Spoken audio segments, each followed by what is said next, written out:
I'm Steve Sable, president of NFL Films. When the folks at Hershey Chocolate USA came to us and asked us if we could produce a film about big blocks and king-size hits of the NFL, well, we jumped at the opportunity.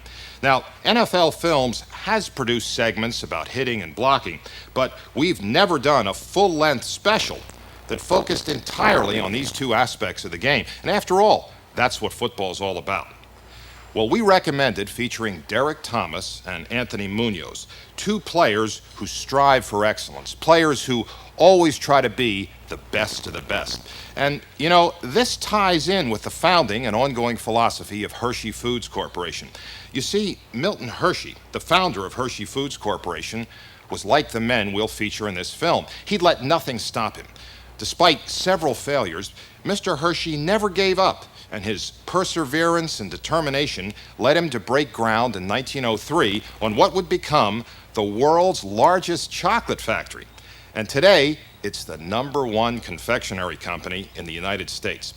Mr. Hershey's philosophy was based on setting and maintaining the highest standards for quality in products and in personal performance.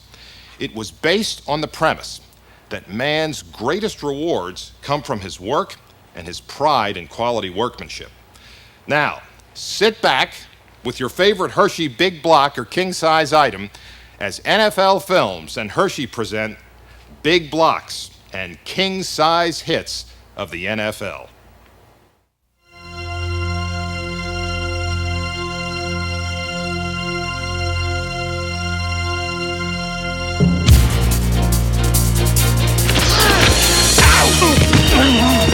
He's gonna wear your ass out! He's gonna wear your ass out, baby!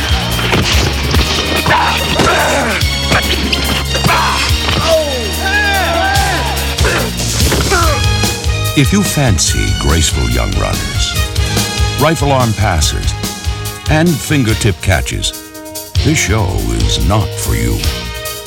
But if you like hits, you got them.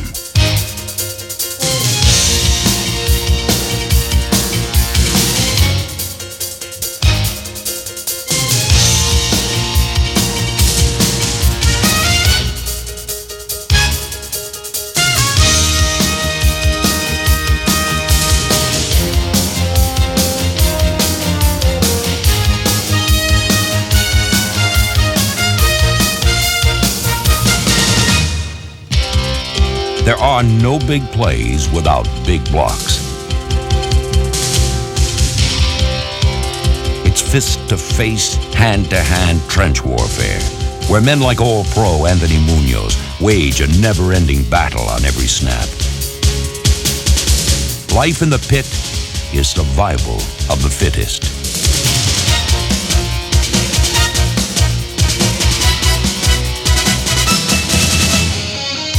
Butkus. The mere name sends a chill up the spine. Dick was an animal. I call him a maniac, a stone maniac. And every time he hit you, he tried to put you in the cemetery, not the hospital.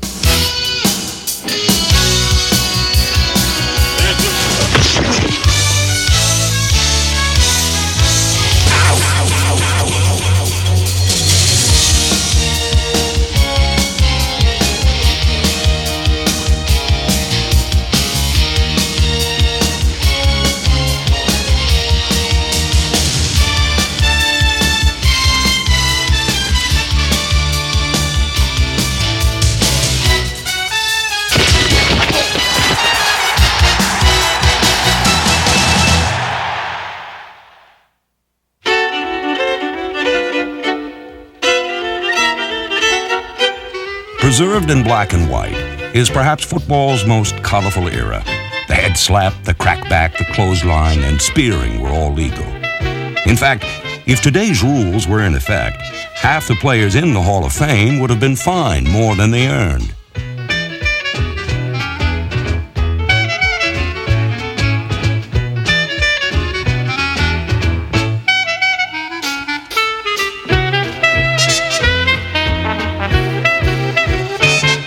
Players lost their teeth, but never their nerve. And in the two-fisted 50s, 3 Hall of Fame hitmen started their reign of terror in the same year.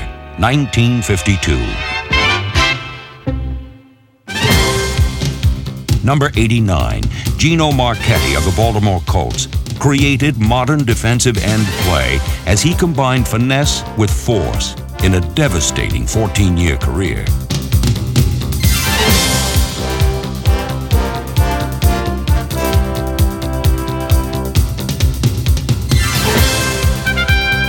He could stand up a blocker and throw him away like a used lottery ticket, then rush to the head of the line to cash in the prize. Marchetti was perhaps the most intense and focused attacker of his era, while another who enlisted in the NFL wars in 1952 was just flat out crazy.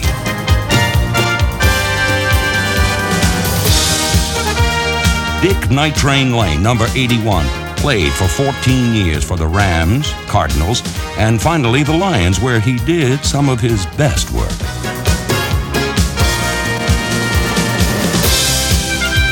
He was an expert in one specific job, the clothesline, and it suggested that his necktie parties forced a rule change. But as Lane once stated, if a player couldn't take getting his neck wrung, he shouldn't be out there. Like Marchetti and Lane, Chicago's Bill George was a 1952 newcomer who bruised his way to the Hall of Fame. George, number 61, was football's first true middle linebacker.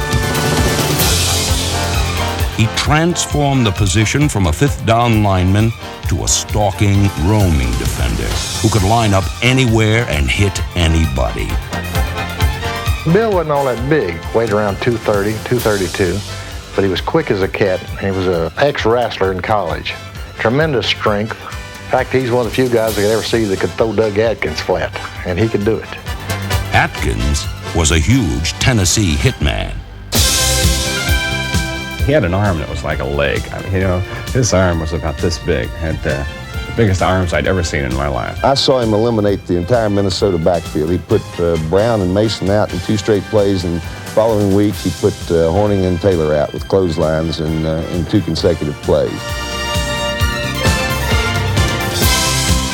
For 17 years, Doug Atkins played defensive end. He was like a storm rolling in from all directions, and all there was to do was tie down what you could and hope he didn't take the roof. In the 60s, "Give peace a chance" was the slogan, but not for David Deacon Jones. If you want to take a man out, it's very easy to do, looking him square in the eye. And that was my whole approach in the game. I wanted to put as much fear into his heart and as much pain on his back as I possibly could. The Deacon was judge, jury, and executioner for the Rams. He invented the head slap and was tabbed the Secretary of Defense. You got this 260 pounds up to 4.5, and you got an angle on him, he should go to the hospital. And that's exactly what I tried to do. With no remorse in my heart, I try to put him in the hospital every time I tackle him. I wanted to hit, when I hit, and put my back into it, boom. I mean, that's gonna provide that shot that's gonna put the intimidating fear of God into that running back. Let him know and make him go back to that huddle and tell his quarterback, damn it, I'm not running in Deacon Jones' area anymore. So each time he came over there, I tried to tear his damn head off. But the 60s belonged to only one man, Dick Butkus. I'm really not the tough, macho guy that was only during the game, and no matter how hard you try to explain that, sure you were, so.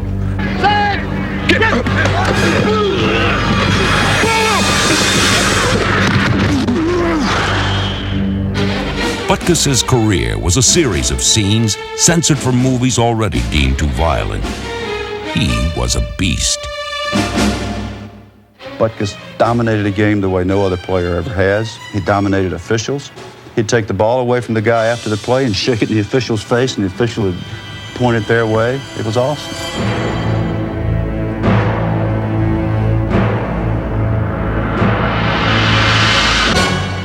Dick Butkus, the idol of all who love football for the visceral, bone-cracking, blood and mud sport it was throughout the 60s.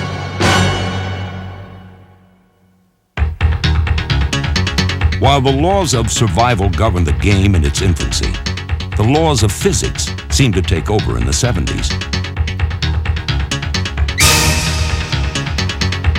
Bigger players traveling at greater speeds in ultralight pads across lightning surfaces meant for heightened collisions.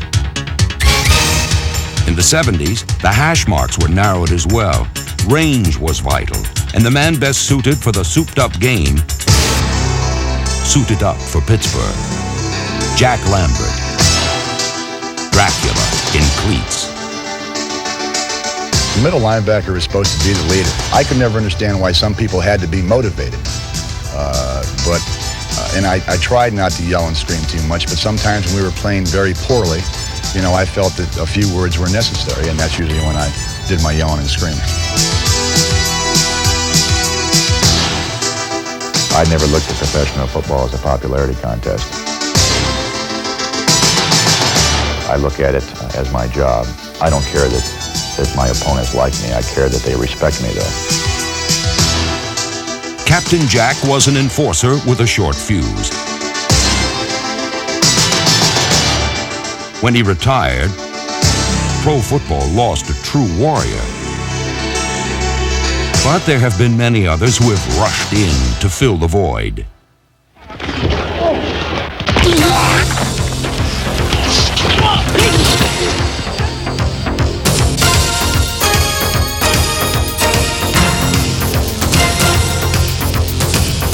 All-Pro linebacker Mike Singletary anchored the toughest defense in the 80s. He was the bludgeon of the bruising Bad News Bears.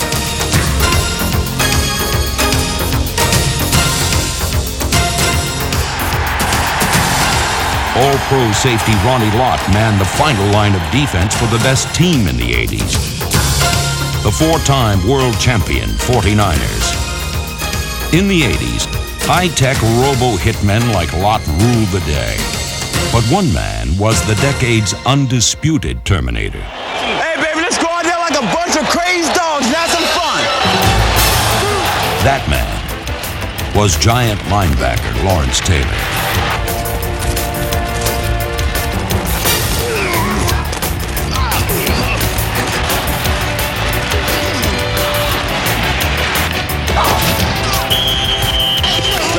I gotta do better than this. It's as if a mad scientist created an indestructible android that never tired and unleashed it on an unsuspecting league just to watch his superhuman creation wreck things. He is, without question, the most dominating player that we've seen on defense. I've never seen anybody as big as he is, as fast as he is, and as relentless as he is.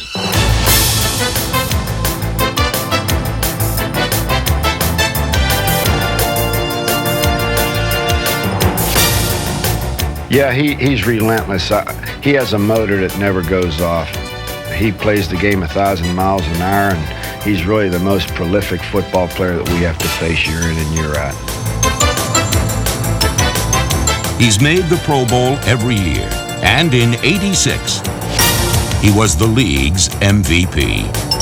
It all began with the Marchettis and the Butkuses, but right now, LT is the state of the art. And in the 80s, he's been the best.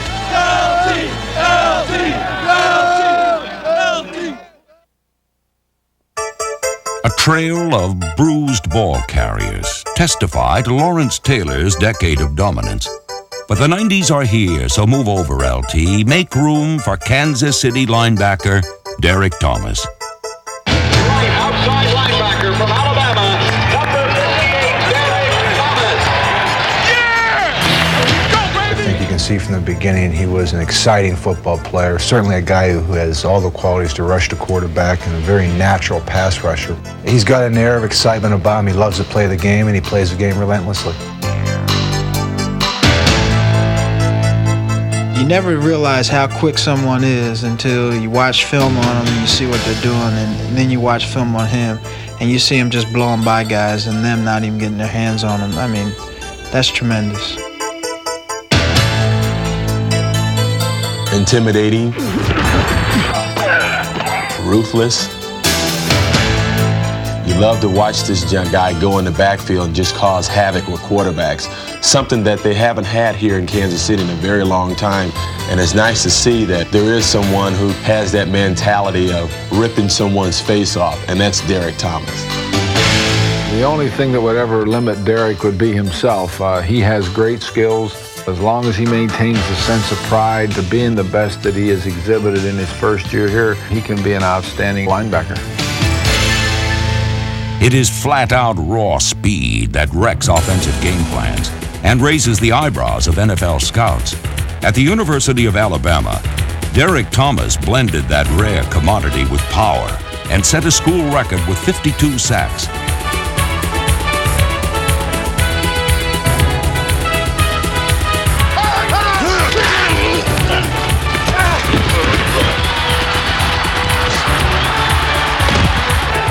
Ended in the first round.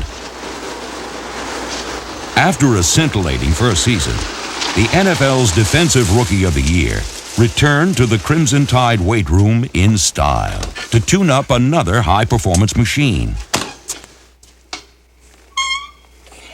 While weights can pump up the outside, what pumps on the inside is the true measure of the man. I can't even tell you how big my heart is because I consider myself as a winner, and I'm going to do whatever it takes to win. If it takes playing 65 minutes, I'll play 65 minutes. I'll never quit. I was content with playing the rookie role, and I was just going to sit back and wait until it happened. And Marty told me, no, kid, you know, the best way to become a great player is to experience it, and that's what he did. He put me out in the fire. The first week we started off against Denver, I think I got close to Elway one time. You know, the tackle pushed me all over the place. And we went home that night, and I was kind of frustrated. I was wondering, well, could I really play in this league? Then I came back the next week against the Raiders, and I was the NFL Defensive Player of the Week. But I think when I really figured out that I could play in this league was probably about the 8th game of the season. And it was at that point where I really started to come into my own. You have to make sure that your scheme is keyed to block Derek Thomas. One time he came in, threw an elbow, about took my head off, and we got in a little shoving match, and I started thinking, so what the hell am I doing? The guy's one of the baddest players on the field. We had to focus our whole offense around him, and if you don't, he's going to be a disaster for your team. I'd hate to know what he's going to do in the next 2 or 3 years. Wealth motivates some, glory motivates others. But what fuels Derek Thomas is living up to the level of excellence of Air Force pilot Robert Thomas, a Vietnam MIA since Derek was 5. Thomas's passion on one field often overlaps with his father's heroism on another.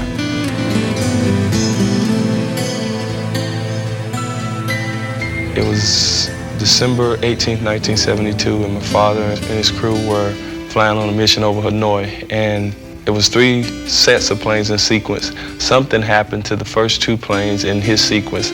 They were about 10 seconds away from their drop site, and they were hit, and the pilot was killed instantly. The gunner was killed instantly. My father and the 3 navigators were safe in the plane at that point, and the navigator told me that he heard my father's voice over the headsets saying that the pilot had been hit and everybody parachuted out. Then when the navigator parachuted out, he says the plane went on for about a mile or so straight, so he figured that this pilot is going to fly this plane back to safety. And then he says, you know, in the horizon he saw a burst of flame, so he knew the plane had crashed, and that was at the last point anybody saw or heard from my father. My father excelled at everything he set out to achieve. I take that same perspective into football, into life. When we played Denver, the Air Force Base in Kansas City flew a group of jets right across the stadium. They flew like 3 or 4 feet over the scoreboard. You could feel it when it came over. And that got me real excited. And, you know, at that point I said, well, you know, I guess my father's somewhere watching, you know, and that inspired me to try to play the best that I could play on that day. Now, too, Derek Thomas is on a mission he'll meet head-on, to become the Lawrence Taylor of the 90s, the most feared defender of the new decade.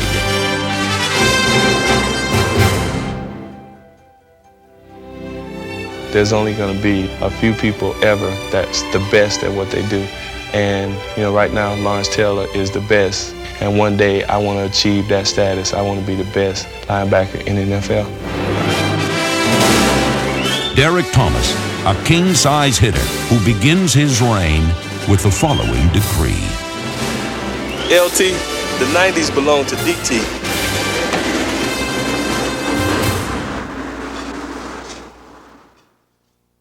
It's the most brutal, toughest, violent area in pro football. It's where the strongest, the meanest, the toughest all meet in a very short area for a very high price. That is where it's all at.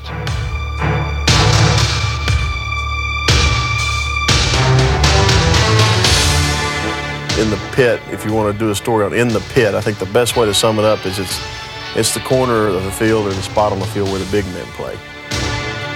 It's where the big hogs get in there and fight one another, and one of them's going to win, and hopefully some guy that's real fast will be in there with you for just a second and out the other side.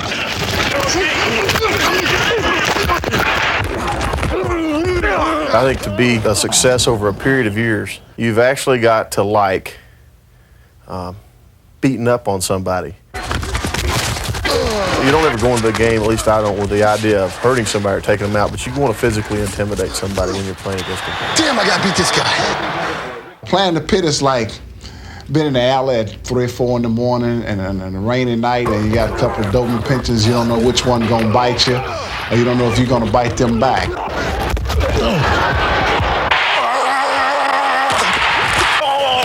That's a cheap shot. You know that is. It's just a nice dance routine. It's a bunch of big old bears doing a dance routine, but you know, we're getting it done. We're just the only thing we're not doing is wearing tutus.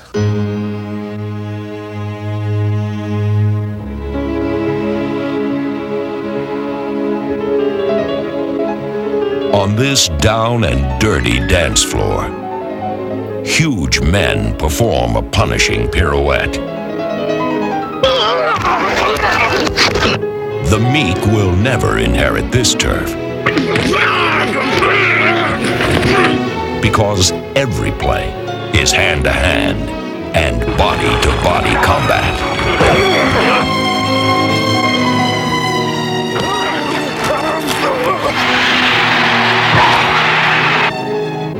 In the pit, there is more violence per square foot than anywhere else in sport.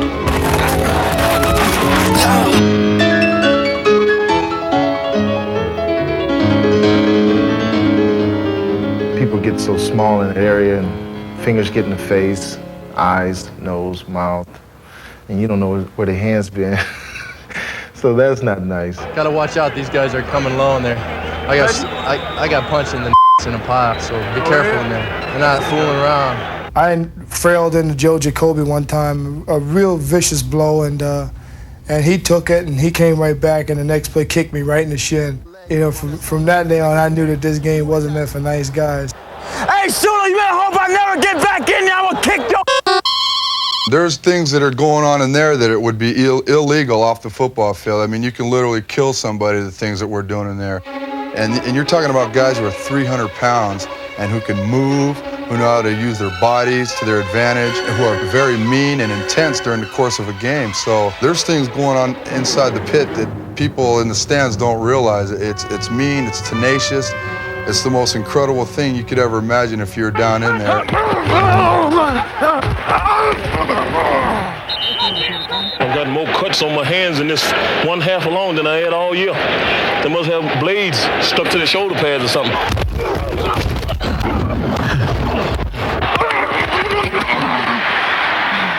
It really is survival of the fittest.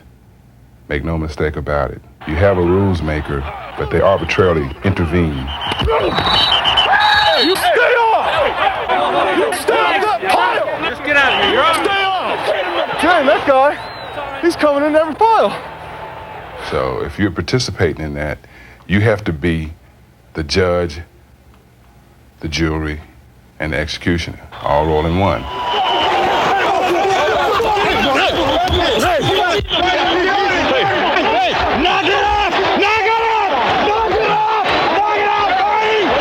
It's pretty tough. It's kind of like a big wrestling match in there. It's pretty physical. It's a lot of fun though, because every play you're wrestling and you're hitting and fighting. You got to be on your toes at all times, or you're gonna be in trouble. L.C. Greenwood once told me that anybody could play this game healthy. You've got to be able to play with pain. It's just the reality of our sport. You know, it comes with the territory. You all right? Don't run on my knee. If you came out of the game every time you got a twinge or a burner up your neck or one of your knees got a little sore on that play, you know, you wouldn't last very long. I mean, you certainly wouldn't have anybody's respect. That hurts, but do it again. Let me see. Let's go, baby, let's go. It doesn't feel that bad, I don't think. We'll give it a try.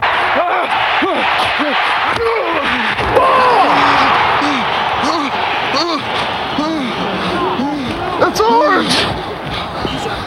Back up. Let me see. Back up. Come in here. Denver ball. Denver ball.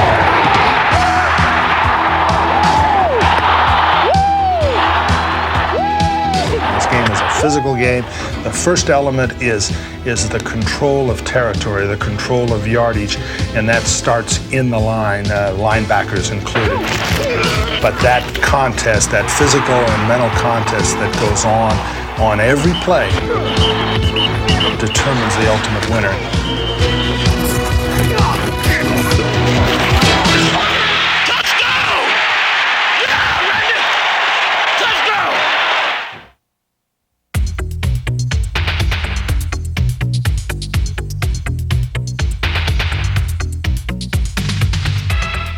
Look in almost any end zone, and you'll find an act that could headline at a Las Vegas hotel. Wow. By the way some of these high-steppers dance, you'd think they'd got there on their own. But ringing up 6 points is never a one-man show.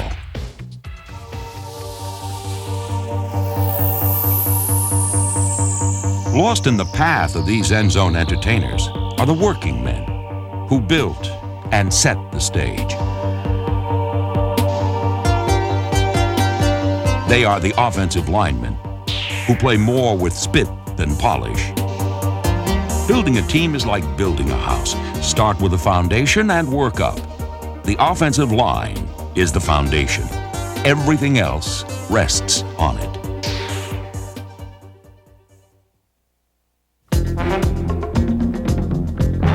They live in a battle zone where the heart of pro football beats loudest, and where victory is pursued one violent collision at a time. It's where men engage in the exhausting business of scratching and clawing on the hard corners of the sport.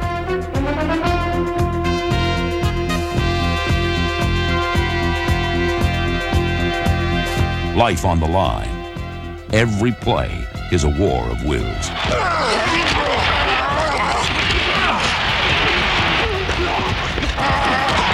For every great team, success begins up front. San Francisco guard Randy Cross was the point man who led the 49ers charge to become the team of the 80s. In 1972, the Miami Dolphins went undefeated behind the big blocks of guard Larry Little.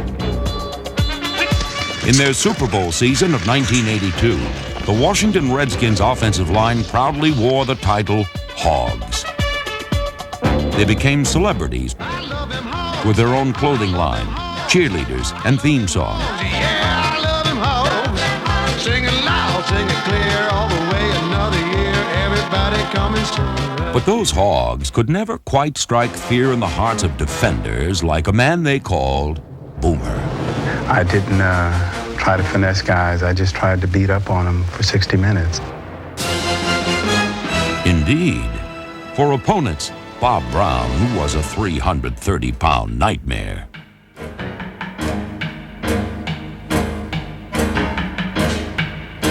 Not as large as Brown, but just as effective, Raiders Hall of Fame guard Gene Upshaw led the sweep for Super Bowl teams in 3 separate decades. As an offensive lineman, running and leading a sweep was the greatest joy that I had. 38! If you ever watched a boxer, he would knock a guy out. Most of them knock you out with a 6-inch punch. And that's the way it is with an offensive lineman. You okay, Pitts? Man down. Huh? You get out there on that little old sucker, he don't know what to do. Pitts, I hit him with a forearm a while ago, so he's out. He's not on his feet. Oh, yeah. New England tackle John Hanna took the legs out from under countless defenders for 13 seasons. He was named the NFL's Offensive Lineman of the Year 4 years running. John Hanna was truly a man among boys. Only the strong survive in the battle zone. Controlling the line of scrimmage puts a premium on physical conditioning. And there is no more dedicated disciple of weight training than the Falcons' 280-pound All-Pro guard, Bill Fralick. The guys I'm playing against are 6'5", 270, 80 pounds. And the game is so competitive that I need every advantage I can get. And if I can come in here and make my legs that much stronger, 5-10% stronger, that is going to be an edge that is going to make me better on one play or two plays throughout the game. And you never know which play is going to be the big play or the game breaker, so that's why I do it. No doubt, Bill Fralick is a bell ringer. But size and strength alone do not an all-pro make. It takes as much brain power as muscle. Yeah, Anthony, you can feel that, right? You know exactly when he's pulling the pressure off and you can't get over your center of gravity, right? You can, because he's looking and the back stretches it far enough, and then it's the mental part of the game. Knowing exactly what technique you're going to do, adjusting to what the other guy's doing. I think a lot of that comes from up top. So you know, once he starts inside, you can start trying to finish the block. Yeah. Oh, there's a great job there. He's got the big rip on you. You take a little pressure and just twist him right into the ground. I think that's 2 pancakes right in a row. This is awesome. That's what you coached all week. That big rip, all that momentum. That's right. That's what we did. But try to do what you said. You got to do it. You're the guy that does it there, right? That's right. The hand on but the there's hip. another one. There's 2 plays in a row of a big block, and you know, I gave you 3 on that, and there's 2 pancakes right in a row. I don't think you need a coach. Huh? The Bengals' #1 draft pick in 1980, Anthony Munoz has been a consensus All-Pro for 9 seasons. At 6'6", 280 pounds, Munoz uses finesse as much as power. He's a master of technique. He slides, shields, shifts, and maneuvers to get the job done. You don't get very many blocks where you just get into a guy and from the initial hit, you just take and put him on his back. That doesn't happen very often. We talk about dominating a guy more than you use his momentum a lot of the times to finish him off. But with our offense, that's all it takes, is covering your man and keeping him occupied, and then maybe at the last second when he tries to make the tackle, then you can get an extra shot on him and move him out of the way. His position belies his athleticism. A multi-sport athlete in high school, an All-American tackle at Southern Cal, Munoz was recently named the NFL's best offensive lineman of the 1980s. That title has not diminished his desire to excel. And he trains year-round to perfect the many techniques that have made him the most dominant tackle of his time. There's no question that it takes as much or more work than any position. For me to experience him daily during a 20-game football season, I couldn't get any more satisfaction anywhere. You know, it doesn't matter if you went to Super Bowls or playoffs or led the league in rushing or passing, that I have coached the greatest lineman perhaps to ever play. So if he's coming here, he'll take him. To be the best, Munoz studies each opponent, their strengths, their weaknesses, their tendencies. We've got to think of this week because Michael Dean Perry really presents a lot of problems for us. But not for long. On December 3rd, 1989, Munoz buried All-Pro Michael Dean Perry in the Bengals' win at Cleveland. But other than players and coaches, did anyone know? Probably not. You accept your job description, you accept the lack of notoriety early when you become an offensive lineman. And this is the room where you get your satisfaction, is coming in and watching James Brooks rush for 150 yards, the Bengals rush for 200 yards, a boomer throw for 300 yards. That's where you get your satisfaction. And the team knows that there's an offensive line goes, so does the offense. And that's where the foundation of the team is built. Lob pass off in the corner of the end zone. There's the touchdown, Anthony Munoz. Wow. Well, it hasn't been all work and no glory. 4 times Anthony Munoz has caught a touchdown pass, and each gave him the rare opportunity to strut and take a bow. So for all those offensive linemen who never got the chance to take a curtain call, wow, this touchdown's for you.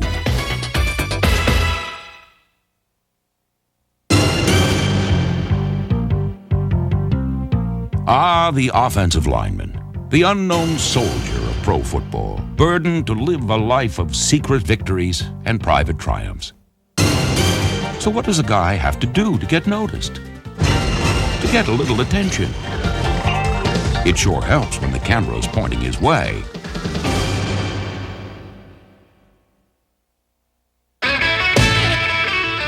"1966, Bob Boomer Brown travels to the Pro Bowl and takes down a record 4 All-Pros with one well-timed blow.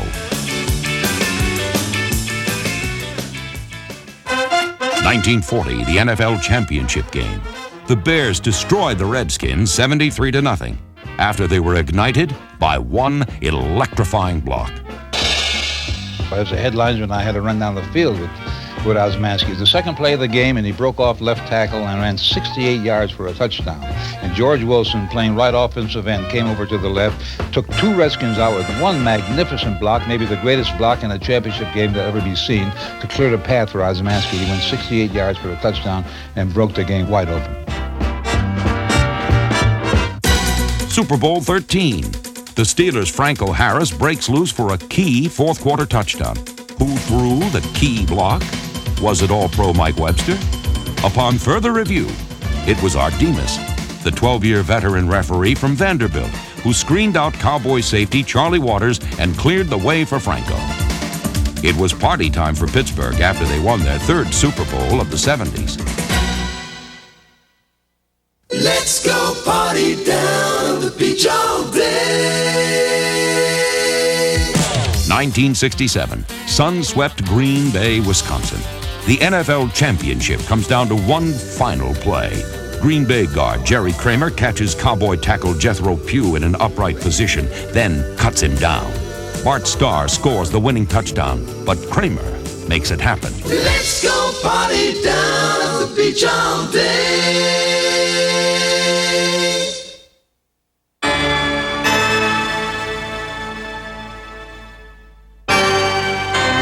Playing the Raiders in the 70s was no beach party. In Super Bowl 11, the Vikings' Sammy White caught a wave and wiped out. Come on, turn around! Jack Tatum delivered the most memorable blow in Super Bowl history. It set the tone for a Raiders win and sent Sammy White to the twilight zone. How he held on to the ball remains a mystery to this day. Another man who wielded the hammer of Thor was Colts linebacker Mike Mad Dog Curtis. We're winning. Our momentum is significantly better than Miami's. And here comes Mr. Fan, who wants to join in the momentum. Oh, I don't know what but anyway, he was smashed. So he comes running out on the field, great lark, picks up the ball. When I saw him pick it up, I immediately ran over there and knocked him down. Not to hurt him, but to knock him down, get the ball back, get in the game, get rid of his rear end. I didn't think it was a joke that I was working out there. A lot of other guys might think it's a joke to see a fan run out there. To me, it was my job. On the Eagles' march to the NFL championship, Philadelphia linebacker Chuck Bednarik crossed paths with New York's Frank Gifford. It was a very brief encounter.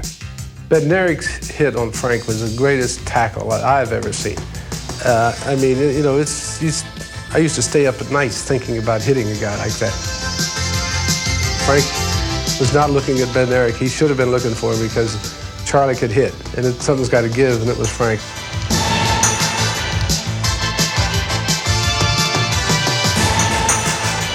Like a cheap shot? Well, it really wasn't. I mean, Bednarik, had he given me a cheap shot, I probably wouldn't be sitting here. 4th down at the goal line. About a foot to go. Finally, a hit that has just recently become the stuff of legend. A hit that will be forever frozen in the memory. Hands off. They dive. Stop! Gary Reasons. Great play by Gary Reasons. Threw his body right at Humphrey and crumbled him. Absolutely crumbled him. That's a dream. That's the way you want to play it. That's the way you look forward to it. Everybody wants a hit like that. And I'm telling you, Gary got a great one, and the whole team just went crazy. In midair, getting a solid lick on somebody and just knocking them back. That Gary Reasons stop on the goal line on Bobby Humphrey will be a classic play in the NFL for years to come. It timed out real well. He had the ball. I did beat him to the punch, and he didn't even have a chance to get out of his tracks. It was funny how, sitting from the sideline, you see that big old hole open, and you said, oh my God, he's going to score. And all of a sudden, you see Gary come flying through there, and the guy almost breaks his legs falling backwards. So it's a play that somebody had to make it, and Gary Reason made it, and we thank him for it.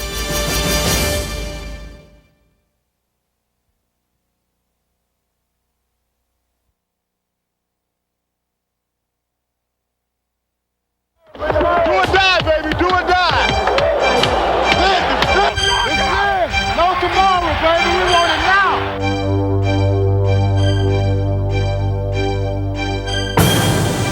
And they're like gladiators there. I mean, they're warriors. They're getting ready for battle. And you've got to build a hatred up all week long, no matter what it may be. The guy may have freckles, and you hate people with freckles. You go out there, and it's a battle. It's survival of the fittest. It's a challenge. You make a commitment. You're either better than the other guy or he's better than you, every play. I think it's a chemistry that happens, that comes together, it's slammed together right before kickoff.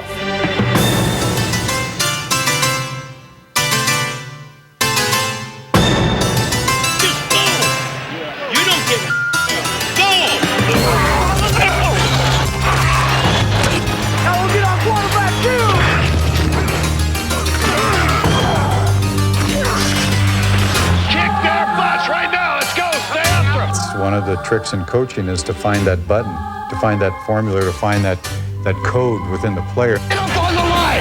Don't you know how much time's on the clock? Defense is kind of wild and frenzied. Yeah! Like nitroglycerin ready to go off. You can take a guy that's the toughest guy on the football team. He's meaner than a snake. I mean, this guy is really tough. But if he can't ever get over there to hit anybody, he can't play. You know, you've got to see, you've got to move, you've got to hit. That's what football's all about.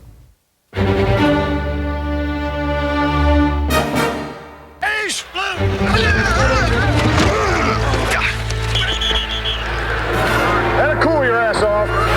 But the simple act of applying might and muscle can bring out as many conflicting approaches to hitting as there are hard-nosed men who've played the game. Football is a violent game. It's a vicious struggle to be number one. It's a vicious game. It's an enjoyment. It's fun. There's a great deal of satisfaction. And you'd be hard-pressed to find a football player who really looks at football as barbaric. You are playing the game of war. And it isn't with guns, but everything else is the same. But I'd say football's a war, and they're in the trenches, and they're kicking the out of it. If you're really in the trench and really want to know what war's about, that's when you're wetting your pants, because that's that chap shooting at me, and he didn't know what a nice guy I was, you know?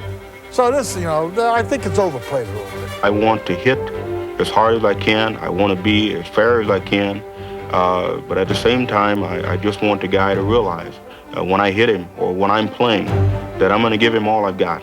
And after that, I mean, I'm going to help him up, and I want him to be in good health the rest of the game. You've got to be a little bit mean to play that game, a little bit crazy, because it's a crazy game. You had to have a relaxed state of mind to be able to play well. You wanted your ability to think uncluttered. Then to go through those gyrations of emotion, it's good for theatrics. We don't do a damn thing with playing. I really just don't like violence, but sometimes, they hit that switch. I kind of get that faraway look. They go on Howie time. My teammates call it Howie time. You feel like you can beat anything on earth, and that's the way I like to feel on Sunday. Everything is just right by the time I get on the field. By the time I get on the field, I feel unstoppable. And whether you call it Howie time or hard time, to hit and make it stick is a feeling like no other in professional sports. It's a kind of a sound. It's a special type of sound that the pads make, and it's just a feeling. It's like for an offensive player scoring a touchdown. Defensive players don't get to score many touchdowns, but they get to make big hits. It really feels great to make a devastating hit. Nobody wants to hurt anybody intentionally, but there's nothing in the world, and I stress there is nothing in the world as great as getting that good hit in professional football.